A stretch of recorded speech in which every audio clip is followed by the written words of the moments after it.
الحمد لله نحمده ونستعينه ونستغفره ونؤمن به ونتوكل عليه ونعوذ بالله من شرور أنفسنا ومن سيئات أعمالنا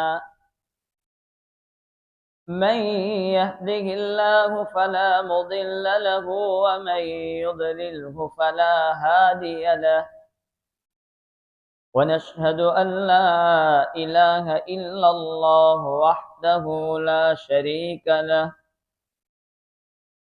ونشهد أن سيدنا ومولانا محمدا عبده ورسوله صلى الله تعالى عليه وعلى آله وأصحابه وسلم تسليما كثيرا كثيرا وداعيا إلى الله بإذنه وسراجا منيرا أما بعد فأعوذ بالله من الشيطان الرجيم بسم الله الرحمن الرحيم لقد كان لكم في رسول الله أسوة حسنة لمن كان يرجو الله واليوم الآخر وذكر الله كثيرا صدق الله مولانا العظيم بلندیوں پر پہنچے حضور اپنے ہی کمال کی وجہ سے شاعر بولو تھا بلغ العلا بکمالہ کفر کی اندھیریوں کو نیست نابود کر دیا اپنے ہی جمال کی وجہ سے شاعر بولو تھا کشف الدجا بجمالہ آپ کی تمام اخلاق و عادات بہترین تھے دشمن کو بھی گلے سے ملانے والے حسنت جمیع خصالہ پر لو نہ ایسے نبی پر ایک درود جنہوں نے ہمیں سیدھی راہ دکھائی صلو علیہ وآلہ اللہم صل علی سیدنا محمد وعلی آل سیدنا محمد وبارک وسلم قابل صد تکریم معزز علماء کرام بزرگان محترم عزیز ساتھیو نبی پاک صلی اللہ تعالی علیہ وسلم کی سیرت طیبہ اور آپ کی پاکیزہ زندگی کے عنوان سے گفتگو چل رہی ہے وجہ یہ ہے کہ آپ کی سیرت کو پڑھ کر سن کر ہم اپنی زندگی میں وہ چیزیں لانے کی کوشش اور فکر کریں گزشتہ میں نے یہ عرض کیا تھا کہ ہر نبی گناہوں سے معصوم ہوتے ہیں پاک ہوتے ہیں اللہ تبارک و تعالیٰ ان کو گناہوں سے بچاتے ہیں یہی تو وجہ تھی کہ نبی پاک صلی اللہ تعالی علیہ وسلم کی جب عمر شریف 4 سال کی ہوئی تو آپ کے بھی سینے کو چاک کیا گیا اور آپ کے دل کو دھویا گیا اور گناہوں کا جو مادہ تھا اس کو صاف کر دیا گیا حضرت نبی پاک صلی اللہ تعالی علیہ وسلم کی تربیت بڑے نرالے اندازے میں بڑے عجیب طریقے پر رب العالمین نے فرمائی اس طور پر کہ آپ دھیرے دھیرے اپنی عمر کے اگلے سال لیتے جا رہے ہیں سمجھ بوجھ بڑھتی جا رہی ہے آپ اخلاق میں سب سے بہترین بات میں سچے اور فحش اور جھوٹی بات آپ کی زبان پر نہیں آتی تھی لہذا مجبور ہو چکے کفار مکہ والے کہ آپ کو امین کا لقب دے دیا جائے چنانچہ نبی پاک صلی اللہ تعالی علیہ وسلم کو امین کا خطاب بھی ملا حضرت نبی پاک صلی اللہ تعالی علیہ وسلم کی عمر شریف 6 سال کو پہنچی آپ کی والدہ محترمہ نے آپ کو مدینہ لے جانا چاہا مدینہ یہ آپ کے دادا عبد المطلب کی نانی کا گھر ہے ننیال حضرت عبد المطلب کا ننیال ہے، نانی کا گھر۔ تو حضرت آمینہ نے سوچا کہ ان کو ان کے دادی کی نانی کا گھر دکھا دیا جائے، چنانچہ مدینہ لے کر کے گئی۔ 6 سال کی عمر میں 1 مہینہ رہ کر کے واپس ہونے لگی تو مقام ابوا پر آپ کا انتقال ہو چکا، وہیں پر دفن کر دی گئی۔ اور ام ایمن جو بادی تھی وہ لے کر کے عبد المطلب کے پاس آئی کہ یہ آپ کا پوتا آپ کے حوالے۔ یتیمی کے عالم میں پیدائش اور 6 سال کی عمر میں تو والدہ کا بھی سایہ رخصت ہو چکا۔ اللہ تبارک و تعالیٰ کو کچھ اور ہی منظور تھا۔ اب عبد المطلب کے پاس رہنے لگے۔ عبد المطلب ایک سردار تھے مکہ والوں کے، ان کے لیے کعبۃ اللہ کے پاس ایک فرش اور بچھونا رکھا جاتا، وہاں پر بیٹھتے۔ کسی کی ہمت نہیں ہوتی تھی کہ وہ بچھونے پر قدم رکھے، لیکن نبی پاک صلی اللہ تعالی علیہ وسلم وہاں آ کر کے بیٹھتے تو آپ کے بیٹے یعنی آپ کے چچا عبد المطلب کے بیٹے اور نبی پاک صلی اللہ تعالی علیہ وسلم کے چچا روکتے کہ ایسا نہ کرو، یہاں نہ بیٹھا کرو۔ تو عبد المطلب کہتے بیٹھنے دو، یہ میرے بیٹے کی بڑی شان ہونے والی ہے۔ جب سردار تھے تو لوگ حج کے لیے اور عمرہ کے لیے وہاں آتے تو آپ کو تحائف اور ہدیے دیتے عبد المطلب کو، کیونکہ سردار تھے قوم کے۔ تو نبی پاک صلی اللہ علیہ وسلم ننھے منھے پوچھ رہے ہیں ابا یہ کیا ہے؟ کہا کہ ہم سردار ہیں قوم کے، لوگ ہمیں ہدیے دیتے ہیں۔ کہا کہ ابا قوم کا جو سردار ہوتا ہے وہ لوگوں سے لیتا نہیں ہے، وہ لوگوں کو دیتا ہے۔ قوم کا سردار لوگوں سے بھیک نہیں مانگتا، وہ خادم ہوتا ہے۔ اتنا شعور اللہ تبارک و تعالیٰ نے اتنی سمجھ بچپنے میں دی تھی۔ 8 سال تک بڑے لاڈ پیار کے ساتھ دادا کے پاس رہنے لگے۔ 8 سال کی عمر ہوئی تو اب دادا کا بھی رخصت ہونے کا وقت آ چکا۔ اب دادا کے رخصت ہونے کا وقت آیا، انتقال کا وقت قریب ہے، سارے بیٹوں کو بلایا۔ بیٹوں کو بلانے کے بعد حضرت نبی پاک صلی اللہ علیہ وسلم کو ابو طالب کے حوالے کیا، یہ میرا بیٹا ہے، ان کو سنبھال کے رکھنا، اپنے بیٹوں سے زیادہ ان کی قدر کرنا، اس بیٹے کی بڑی شان ہونے والی ہے۔ ابو طالب کو سپرد کرنے کی وجہ یہ تھی کہ ابو طالب یہ آپ کے حقیقی چچا تھے۔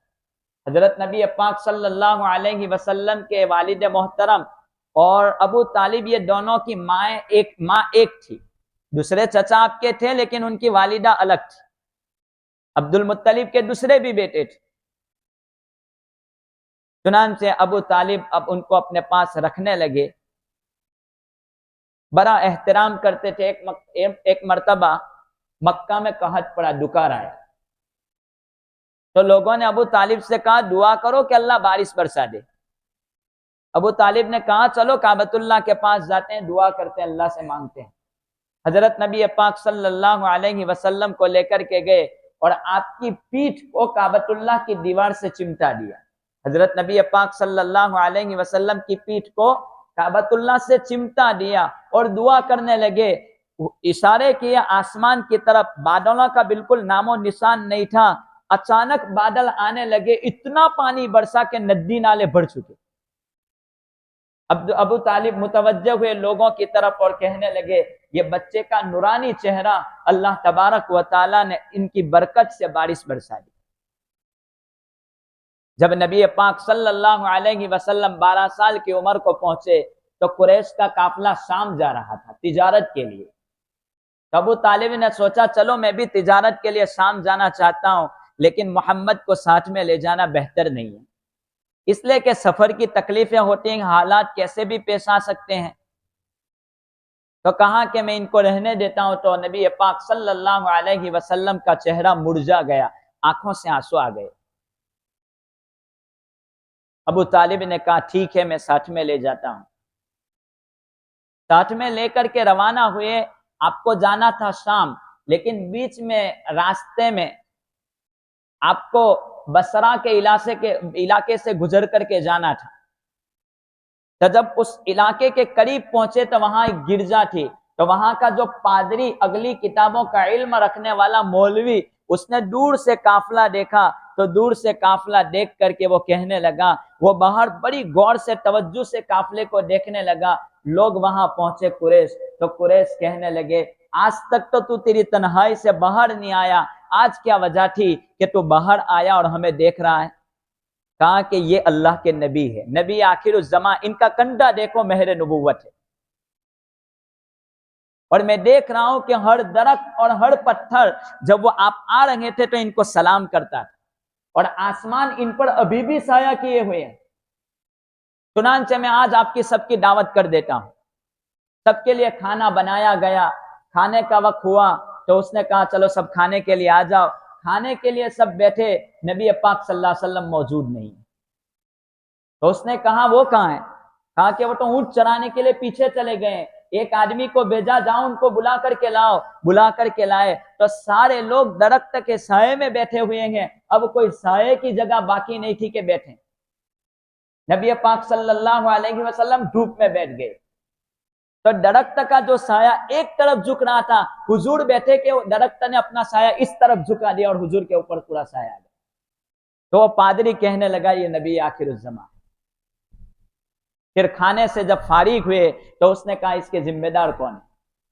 کہا کہ ابو طالب.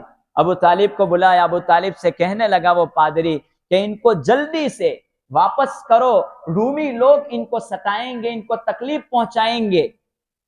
چنانچہ ابو طالب نے مناسب سمجھا. ایک روایت کے مطابق یہ ہے کہ ابو بکر رضی اللہ تعالی عنہ کے ساتھ ان کو مکہ واپس کر دیا کہ آپ چلے جاؤ. چنانچہ نبی پاک صلی اللہ علیہ وسلم تو مکہ واپس آ گئے. ابو طالب کا خاندان کچھ بڑا تھا، اہل و عیال زیادہ تھے، تو ان کے اوپر کمانے کا بوجھ بہت زیادہ تھا، پریشان رہا کرتے تھے. نبی پاک صلی اللہ علیہ وسلم نے سوچا کہ چلو میں ابو طالب کی کچھ مدد کر دیتا ہوں. تو چھوٹی بڑی تجارت میں لگ گئے. بڑی امانت داری کے ساتھ تجارت کیا کرتے تھے. بلکہ مکہ والوں کی بکریاں بھی نبی پاک صلی اللہ علیہ وسلم نے چرائی ہیں چند پیسوں کے عوض میں. ہر نبی نے بکریاں چرائی ہے، کوئی نبی ایسا نہیں گزرا کہ جس نے بکریاں نہ چرائی. یہ اصول ہے. بکریوں کا چرانا بڑے جانوروں کے مقابلے میں مشکل ہے، اس لیے کہ اونٹ گائے وغیرہ کا چرانا آسان ہے، بکریوں کا چرانا مشکل ہے. ایک کو پکڑتے ہیں دوسری بھاگتی ہے، دوسری کو پکڑتے ہیں تیسری بھاگتی ہے. انبیاء کو بکریاں چرانے کے لیے اس لیے سپرد کیا گیا کہ یہ امت کی گھلابانی، امت کی شکایتیں جب ان کے پاس آوے تو وہ ان کو سیدھے طریقے سے ان کو سنبھال سکے. اس لیے نبی کے پاس بکریاں چروائی گئی. اور امت کے علماء، امت کے مبلغین اور بڑے لوگوں کے لیے بھی خطاب ہے کہ ہو سکتا ہے آپ کے ساتھ بھی یہ کام پیش آئے، تو ایسے وقت میں آپ بھی ہمدردانہ معاملہ پیش کرنا ان کے سامنے. ایسا نہیں کہ کسی کا شکوہ اور شکایت آوے تو آپ ان پر ٹوٹ پڑیں. اس لیے کہ کسی کی اصلاح کرنا سطر کے زخم کے برابر ہے، نہ کھولا جائے گا نہ چھوڑا جائے گا. سطر کا زخم جو ہوتا ہے اس کو صاف تو کیا جاتا ہے لیکن اس کو کھولا نہیں جاتا پردے میں رہ کر کے. تو نہ کھولا جاتا ہے نہ چھوڑا جاتا ہے. چھوڑیں گے تو بھی تکلیف اور کھولیں گے تو بھی تکلیف. تو کسی کے عیوب پر نظر پڑے، کسی کی برائی کو دیکھیں تو اس کو نہ کھولا جائے گا نہ چھوڑا جائے گا، اس کی اصلاح کریں گے پردے میں رہ کر کے. خیر، نبی پاک صلی اللہ تعالی علیہ وسلم نے بکریاں بھی چرائی. حضرت عبداللہ ابن ابی الحمصہ فرماتے ہیں نبی پاک صلی اللہ تعالی علیہ وسلم تجارت میں اتنے زیادہ امین تھے کہ ایک مرتبہ نبی کریم صلی اللہ علیہ وسلم وعدے کے بھی اتنے زیادہ پکے کہ ایک مرتبہ ہوا یوں کہ میں نے آپ سے کچھ لین دین کیا تو میرا کچھ دینے کا ان کے باقی تھا، تو میں نے کہا آپ یہاں کھڑے رہو میں لے کے آتا ہوں. تو میں گھر گیا اور بھول گیا. 3 دن کے بعد یاد آیا کہ میں نے تو محمد سے وعدہ کیا چلو جاتے ہیں. 3 دن کے بعد دیکھا تو نبی وہاں پر موجود، ابھی نبوت نہیں ملی تھی. 3 دن کے بعد دیکھا تو محمد وہاں پر موجود تھے. یہ ابو داؤد شریف کی روایت ہے. کہاں کہ معاف کر دینا میں تو بھول گیا تھا. تو نبی پاک صلی اللہ علیہ وسلم نے ایک جملہ نکالا، آپ نے مجھے تکلیف پہنچائی بس۔ آج ہمارے وعدوں کا کیا عالم ہے، ہم تجارت کرتے ہیں، خوشی مناتے ہیں نبی پاک صلی اللہ تعالی علیہ وسلم کی، لیکن جو اصول جو طریقے نبی کے تھے وہ لینے کے تھے وہ بھول گئے۔ حضرت نبی پاک صلی اللہ علیہ وسلم ایک طرف ابو طالب کے لیے سہارا تھے تو دوسری طرف بیواؤں، فقیروں، یتیموں، غریبوں، مسکینوں کا خیال رکھنے والے تھے۔ اسی لیے تو حضرت خدیجہ رضی اللہ تعالی عنہ کا نبوت کے پہلے دن کا جملہ کہ حضور آپ ہلاک نہیں ہو سکتے، وجہ اس کی یہ ہے کہ آپ یتیموں، بیواؤں، مسکینوں کا خیال رکھنے والے ہیں، اللہ آپ کو ضائع نہیں کرے گا۔ ایک طرف تو یہ بات تھی، دوسری طرف یہ بات تھی۔ آج کل ہمارا مسئلہ یہ ہے کہ ہم لوگ تمام کام بہتر طریقے پر کر رہے ہیں، لیکن اس معاملے میں ہمارے یہاں بڑی کمزوری ہے۔ یہ بھی بڑی سنت ہے نبی پاک صلی اللہ تعالی علیہ وسلم کی۔ آج ہم اپنی شادیوں میں لاکھوں کروڑوں روپیہ خرچ کر ڈالتے ہیں، لیکن ہمارے گھروں کے پڑوس میں لڑکیاں مرتد ہو رہی، اس کا کوئی خیال نہیں ہے۔ یہ مرتد ہونے کی کیا وجہ ہے؟ میں ایک واقعہ سناؤں، آپ کو اندازہ ہو جائے گا۔ بنگلور میں ایک گھرانہ مرتد ہوا۔ بنگلور میں ہوا یہ کہ دو میاں بیوی ساتھ میں رہتے تھے، شوہر کماتا تھا، وہ کھاتے تھے، ان کا ایک لڑکا اور ایک لڑکی تھی۔ بڑی محبتوں کے ساتھ یہ گھرانہ چلتا تھا۔ کچھ مدت کے بعد ہوا یوں کہ شوہر کا انتقال ہو چکا۔ انتقال کے بعد اب یہ جو والدہ تھی اپنے بچوں کی تربیت کے لیے لوگوں کے گھر کا کام شروع کر دیا۔ لوگوں کے گھر کا جب کام شروع کر دیا، اب دھیرے دھیرے اسکول کی فیس وغیرہ بھاری پڑنے لگا، نہ بن پڑا تو اسکول چھوڑ دی۔ اب بھیک مانگنے پر وہ لوگ آ گئے، اور کرائے کا جو گھر تھا اس کا کرایہ بھی نہ بن پڑا تو وہ گھر بھی چھوڑ دیا، اور ایک جھونپڑی بنا کر کے وہ لوگ رہنے لگے، بچے اور ماں۔ وہ عورت ایک عیسائی کے گھر پہ کام کرتی تھی۔ وہاں جب کام کے لیے جاتی تو ایک مرتبہ عیسائی نے پوچھا تیرے گزارے کا کیا عالم ہے؟ تو اس نے اپنی پوری داستان سنائی۔ کہا کہ تیری قوم تجھے پوچھتی نہیں ہے، تیرے رشتہ دار تجھے پوچھتے نہیں ہیں؟ کہا کہ نہیں۔ آنکھوں سے آنسو بہنے لگے۔ کہا کہ یہ نوکونا کا کمرہ ہے، یہاں پر تو رہنا شروع کر دے، تیری ضرورتیں جو بھی کچھ ہے میں پوری کروں گا، میں تجھے مجبور نہیں کرتا کہ تو عیسائی بن جا، بس تو اپنا گزران کرتی رہے۔ تھوڑی مدت ہوئی، وہ سارا قبیلہ مرتد ہو گئے۔ وہ تینوں، ماں اور بیٹا اور لڑکی، تینوں مرتد۔ کچھ مدت کے بعد وہ جو لڑکا تھا وہ عیسائی گرجا میں وہ پادری بنا، بڑا لیڈر بن چکا۔ اب کچھ لوگ گئے اس عورت کے پاس اور جا کر کے کہنے لگے کہ ہم آئے ہیں آپ کے پاس کہ آپ کی ضرورتیں پوری کرتے ہیں، آپ اسلام میں پھر سے آ جائیے، آپ مسلمان تھے، آپ نے یہ کیا کیا؟ کہا کہ جس وقت مجھے ضرورت تھی تب تو کوئی پرسان حال نہیں تھا، اب سارا قبیلہ آ رہا ہے اور آ کر کے کہتا ہے کہ اب آپ کی کیا ضرورتیں ہیں۔ ہم آنکھوں سے آنسو بہاتے ہیں جب لڑکیوں کے حالات سنتے۔ زیادہ تر لڑکیاں غربت کی وجہ سے اپنا مذہب چھوڑتی ہے، کیونکہ شادی کا کوئی نظم نہیں ہو پا رہا ہے تو مجبوری کے درجے میں وہ کوئی اور راستہ اختیار کا ہے۔ بہت ساری وجوہات، بہت سارے کارن ہے کہ جس کی وجہ سے اپنے مذہب کو تبدیل کرتے، لیکن ایک وجہ غربت بھی ہے، غریبی بھی ہے۔ ضرورت ہے کہ اسلام نے کتنا بہترین نظام دیا ہے کہ آپ زکوٰۃ اور طریقوں کو، اسلامی نظام اس طریقے پر قائم رکھیں کہ کوئی مانگنا والا بھی نہ رہے، کوئی بھیک بھی نہ مانگے، اور آپ اس کی ضرورت کو پورا کر سکیں۔ ہم لوگ بڑے بڑے دعوے کرتے ہیں لیکن اس معاملے میں ہمارے پاس کوئی کام نہیں۔ خیر، نبی کریم صلی اللہ تعالی علیہ وسلم کی بات چل رہی تھی کہ حضرت نبی پاک صلی اللہ تعالی علیہ وسلم بڑی امانت داری کے ساتھ اپنی تجارت کو کیا کرتے تھے۔ حضرت فرماتے تھے کہ ہمارے وقت میں ایک واقعہ ایسا پیش ہے، نبوت کے بعد بھی اس کو بہت ذکر کیا کرتے تھے۔ ایک واقعہ وہ یہ کہ مکہ میں کبھی ظلم ہو جائے کسی پر تو اس کو بدلہ دلوایا جائے، مظلوم نہ چھوڑ دیا جائے اس کو۔ تو اس میں ایک حلف الفضل ایک عہد ہوا کہ جہاں پر چند لوگ عبداللہ ابن جدعان کے گھر پر جمع ہوئے، اور جمع ہونے کے بعد یہ بات پیش کی کہ ہم لوگوں میں سے مکہ میں کسی پر کوئی ظلم ہوگا تو وہ ظلم کو دور کیا جائے گا، مظلوم کو بچا لیا جائے گا۔ تو یہ جہالت کی بات نبوت سے پہلے کی یہ جو آپس میں مصالحت کے طور پر یہ مشورہ ہوا، آج بھی مجھے یاد آتا ہے تو بڑا مزہ آتا ہے۔ اصل میں اس میں ہوا یوں تھا کہ ایک آدمی زبیدی، ایک آدمی دوسرے ملک سے آیا تھا، زبیدی تھا، اس کو زبیدی کہا جاتا تھا، وہ آیا تھا اور آ کر کے اس نے اپنا سارا سامان عاص ابن وائل نے اس سے خرید لیا تھا کہ لاؤ میں خرید لیتا ہوں، سارا تجارت کا سامان خرید لیا۔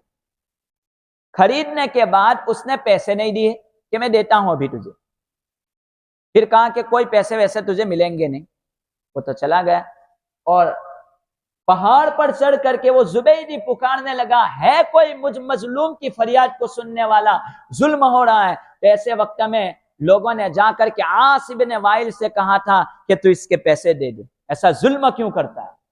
نبی پاک صلی اللہ تعالی علیہ وسلم اس بات کو کہا کرتے تھے کہ ایسا ہو، آج ہمارے ہاں سب کچھ ہے لیکن ہمارا معاشرہ دن بدن کمزور ہوتا جا رہا ہے، گیروں نے اتنی تیاریاں کی، وہ دن بدن ترقی کر رہے ہیں، جڑتے چلے جا رہے ہیں اور ہم ٹوٹتے چلے جا رہے ہیں۔ یہی وجہ ہے کہ معلوم ہی نہیں ہے کہ میرا بھائی کون ہے، میرا پڑوس کا رہنے والا کون ہے، میرے علاقے میں کون رہتا ہے، مسلمان لڑکے لڑکیاں اسٹوڈنٹ وغیرہ کا کیا عالم ہے، کچھ ہمارے پاس جواب نہیں ہے۔ مظلوم ہے تو مظلوم پھرتا رہے، ظالم ظلم کرتا رہے، لوگ بھوکے مرتے رہے، ہمیں کوئی عالم نہیں۔ ہمیں اپنی قوم کی ترقی کی ضرورت ہے، اور اپنی قوم کی ترقی کے لیے ہمارے یہاں ایسی کمیٹی ہونی چاہیے، ایسے لوگ ہونے چاہیے جو کمیٹی ہمارے معاشرے میں رہ کر کے وہ کام کر سکے، جس سے اصول اور طریقے کے ساتھ ہم آگے بڑھ سکیں۔ کسی کو مارنا پیٹنا نہیں ہے، اسلامی طریقوں پر ہم آگے بڑھ سکتے ہیں۔ ایسا نہیں کہ میرے گھر کا کام چل رہا ہے، میرا بس کچھ ہو گیا، کل قیامت کے دن اللہ تبارک و تعالیٰ کے یہاں اس کا جواب دینا پڑے گا۔ یہ نسلیں برباد ہوتی جا رہی ہے۔ ضرورت ہے آگے بڑھنے کے لیے کہ ہم ایک بن کر کے آگے بڑھنے کی کوشش کریں۔ تو نبی کریم صلی اللہ تعالی علیہ وسلم اس کو بڑے پیارے انداز میں کہا کرتے تھے کہ حلف الفضل آج بھی مجھے یاد آتا ہے تو بڑا مزہ آتا ہے، آج بھی اگر کوئی مجھے صلح کے لیے بلائے تو میں بھی اس کے لیے جانے کو تیار ہوں۔ نبی کریم صلی اللہ تعالی علیہ وسلم کے جب 35 سالہ عمر ہوئی تو ایسے وقت میں کعبۃ اللہ کی عمارت کو بنانا، انہوں نے کعبہ والوں نے سوچا، مکہ والوں نے کہ چلو کعبۃ اللہ کی عمارت بنانا شروع کرتے ہیں۔ یہ دیواریں بوسیدہ ہو چکی ہے، کعبۃ اللہ حضور کی 35 سال کی عمر تک اس پر کوئی چھت نہیں تھی، بغیر چھت کے وہ تھا کعبۃ اللہ۔ چھت تو جو آئی نبی پاک صلی اللہ علیہ وسلم کی 35 سالہ عمر کے بعد، چھت نہیں تھی، بس اللہ کا گھر تھا۔ تو کعبہ والوں نے سوچا چلو اللہ کے گھر کو پھر سے تعمیر کرتے ہیں، مکہ والوں نے، لیکن کسی کی ہمت نہیں ہوتی تھی کہ اس کو توڑیں۔ ایک آدمی گیا ایک مرتبہ توڑنے کے لیے، جب وہ توڑنے کے لیے اس نے ایک اینٹ کو توڑا تو توڑنے کے بعد وہ اینٹ نیچے گری، فوراً وہاں جا کر کے لگ گئی، وہ چھوڑ کر کے چلا گیا۔ ہاں کہ یہ تو خطرے کی گھنٹی ہے، کچھ عذاب آ سکتا ہے۔ ولید ابن مغیرہ ایک دن اٹھا کہ چلو توڑتے ہیں، یہ اللہ کا گھر، ہماری نیت صاف ہے، اچھا بنانے کی نیت ہے۔ تو ولید ابن مغیرہ گیا، اس نے ایک رات کو توڑا، رات ہوئی، سارے کعبہ والے مکہ والے سو گئے۔ کہا دیکھتے ہیں رات میں کوئی عذاب آتا ہے ولید ابن مغیرہ پر، اگر عذاب نہیں آتا ہے تو صبح توڑیں گے، ورنہ عذاب آتا ہے تو ہم رک جائیں گے۔ چنانچہ دوسرے دن دیکھا کہ کچھ نہیں ہوا اور ولید ابن مغیرہ گیا اور سارے لوگوں نے، مکہ والوں نے کعبۃ اللہ کو منہدم کیا۔ اس کے بعد اس کی تعمیر ہوئی اور پیسے کی کمی کی وجہ سے ان لوگوں نے سوچا کہ اب یہ حتیم کو باہر کر دیا جائے، وہ باہر ہو چکا، دروازے کا مسئلہ بھی بڑا لمبا کھڑا ہوا۔ خیر وہ طویل ہے، ان لوگوں نے یہ بات کہی تھی کہ کوئی حرام کا ایک پیسہ کعبۃ اللہ میں نہیں ڈالے گا، حرام جائز نہیں ہے کیونکہ یہ اللہ کا گھر ہے۔ ایسے وقت میں ایک جھگڑا ہو چکا، جھگڑا یہ ہوا کہ اب یہ حجر اسود کون اٹھائے، تو لوگوں نے کہا فیصلہ تو لڑائی شروع ہو چکی قبیلوں کے بیچ میں، ہمارے قبیلے کا آدمی اٹھائے وہ اٹھائے۔ اتنے میں انہوں نے یہ فیصلہ کیا کہ ابھی جو مسجد حرام میں جو آدمی ابھی داخل ہوگا وہ حجر اسود کے بارے میں فیصلہ کرے گا۔ چنانچہ نبی پاک صلی اللہ علیہ وسلم داخل ہوئے، کہا کہ ان کا فیصلہ ہمیں منظور ہے۔ چنانچہ نبی پاک صلی اللہ تعالی علیہ وسلم نے کہا کہ یہ ایک چادر رکھنے، چادر میں پتھر رکھ دیتا ہوں، سارے قبیلے کا ایک ایک آدمی اٹھا کر کے یہ حجر اسود کو وہاں پہنچا دے گا۔ حجر اسود کعبۃ اللہ کے قریب پہنچا، نبی پاک صلی اللہ تعالی علیہ وسلم نے اس کو اٹھا کر کے حجر اسود کو رکھ دیا، سارا جھگڑا ختم ہو گیا۔ آدمی اس طرح رہیں کہ اس کے ہاتھ سے تمام ہمارے پاس کچھ ہے ہی نہیں پیش کرنے کے لیے۔ خیر بات یہ ہے کہ ہمیں آگے ترقی کے لیے بہت کچھ کرنے کی ضرورت ہے، باقی باتیں بہت ساری ہیں۔ نبوت کے سلسلے میں چند باتیں وہ انشاءاللہ آئندہ اللہ تبارک و تعالی ہمیں نبی پاک صلی اللہ تعالی علیہ وسلم کی سیرت اور آپ کی پاکیزہ زندگی کی تحت زندگی گزارنے کی توفیق عطا فرمائیں۔ من وآخر دعوانا الحمدللہ رب العالمین۔